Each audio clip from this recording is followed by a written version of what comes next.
Pierre-Yves Thomas. Bonjour Pierre-Yves.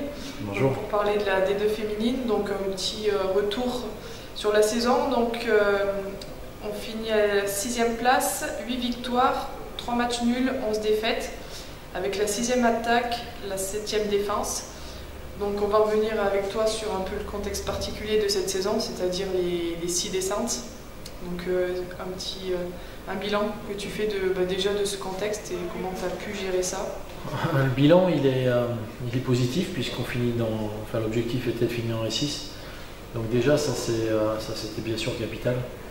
Après on fait le point un petit peu sur cette saison, c'est vrai que en fait c'est pratiquement 6 montes, enfin c'était une montée dans ce nouveau championnat de 2e division. Donc c'est pratiquement une accession. Donc même si on finit 6e, on accède quand même à ce nouveau championnat de D2. Donc voilà, très satisfait d'être là-dedans, avec beaucoup de difficultés tout au long de la saison, dû à la qualité de ce championnat, dû aussi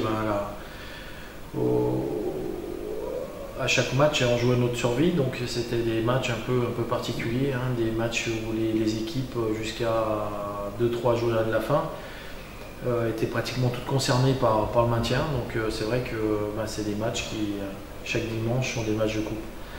On se rend compte qu'en fait les 5 équipes qui étaient devant nous, c'est des 5 équipes qui étaient pratiquement intouchables. Je dirais l'équipe l'année dernière qui me paraissait à la lutte avec nous, c'était Aurillac. Et puis ils nous ont montré en fait qu'ils avaient bien travaillé, qu'ils s'étaient bien structurés, qu'ils avaient fait un beau championnat. Et donc voilà, il ne restait plus qu'une place. Et cette place, on est arrivé à l'arracher, donc c'est bien sûr une grosse satisfaction. D'accord. Si tu dois retenir un temps fort de la saison, ça serait lequel? Dernier match à Clay, où tout se joue, hein, où toute la saison elle se joue sur 90 minutes. Et bon, il y a la victoire au bout, il y a tout le suspense tout au long de ce match, parce que on joue contre le vent, on subit, après on joue avec le vent, on rate un penalty.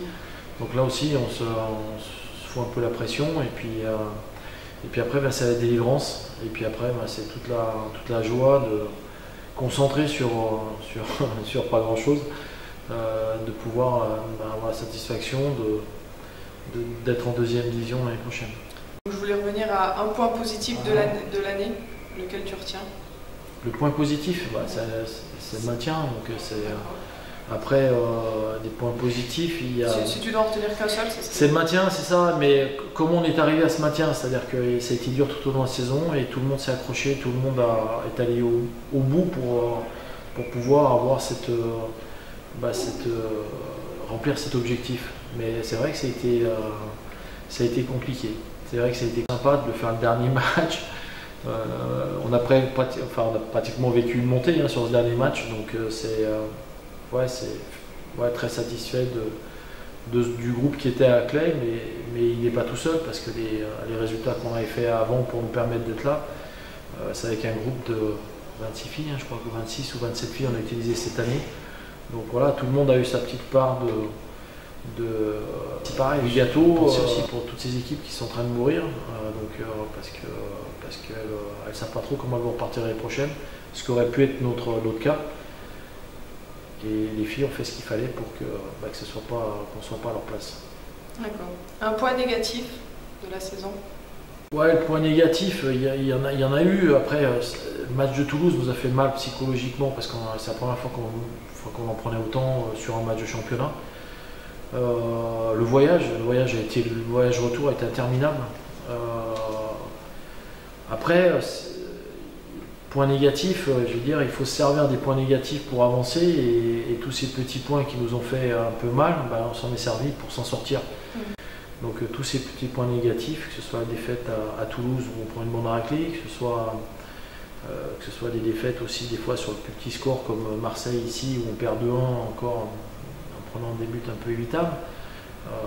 C'est tous des matchs qu'il faut qu'on serve pour progresser, et j'ai l'impression que ces points-là, on s'en est servi cette année, et que l'année dernière on avait tout nous réussissait, et que cette année on avait moins cette réussite, et donc c'est une saison plus compliquée.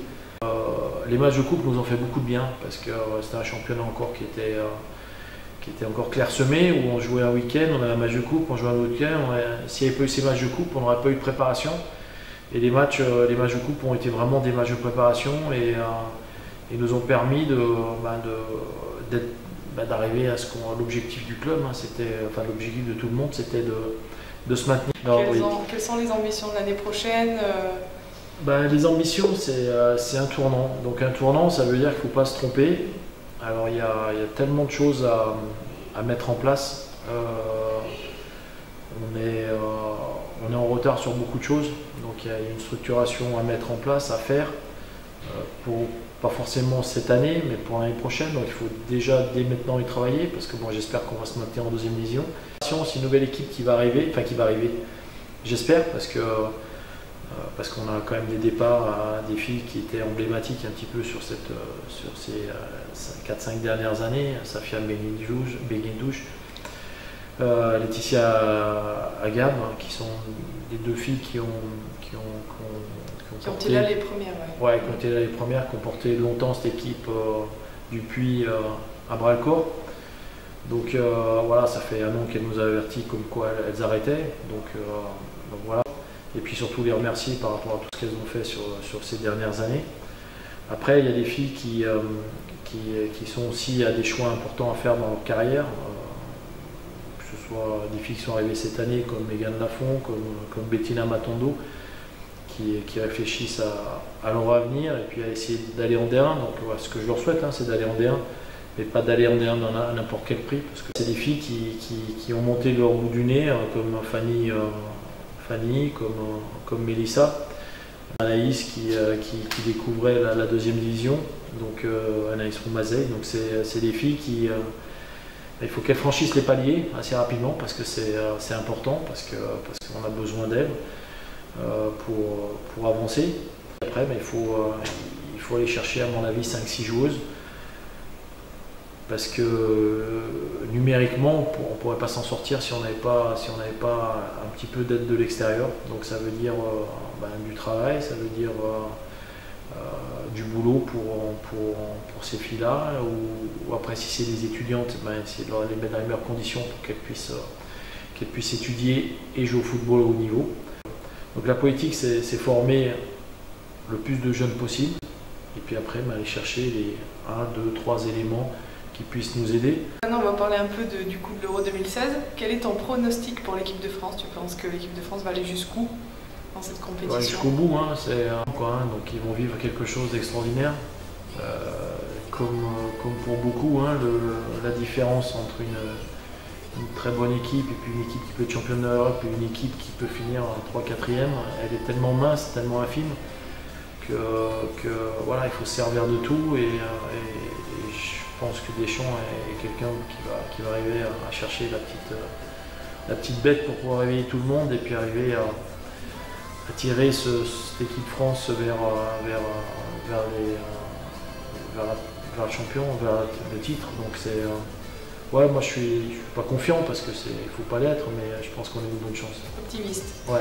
Et ton joueur préféré, est-ce que tu en as un dans l'équipe que tu apprécies plus particulièrement?